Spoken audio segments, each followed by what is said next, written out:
Hey guys, it's Eric here at Farpoint Restorations. Got another quick toolbox overview video for you. This one from Kobalt, and this one kind of interested me. I almost picked this up for the new mower channel. If you're not familiar with the mower channel, Farpoint Mowers and More.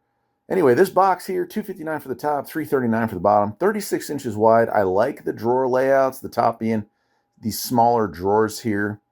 That way you can kind of break down the smaller stuff, maybe Phillips and flatheads and whatever, metric and standard, whatever you want to do. It does have the soft close. Drawers feel pretty comfortable, pretty good. Again, I wish they could have included one more row of drawers on this as well, but pretty nice. This looks a lot like the Craftsman drawers, a Craftsman box at first, but it's different. I'll show you here as we go on. It does come with mats, which is nice. Don't have to buy those extra. Full collection there.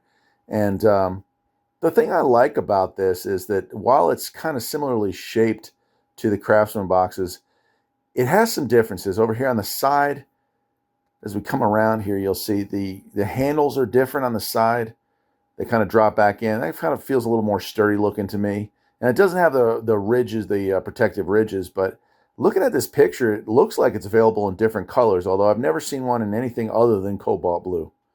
Now you notice it doesn't have pegboard in the back, so you just got a flat wall back there, but it moves the power supply over to the right-hand side, and it does have that kind of inlaid cobalt sign, which is cool, but you can see the power supply on the right there. And it's just a good-looking box. I think it's a good size for homeowners. It's a good size for your weekend tech. So I guess that'll do it, my friends. Take care.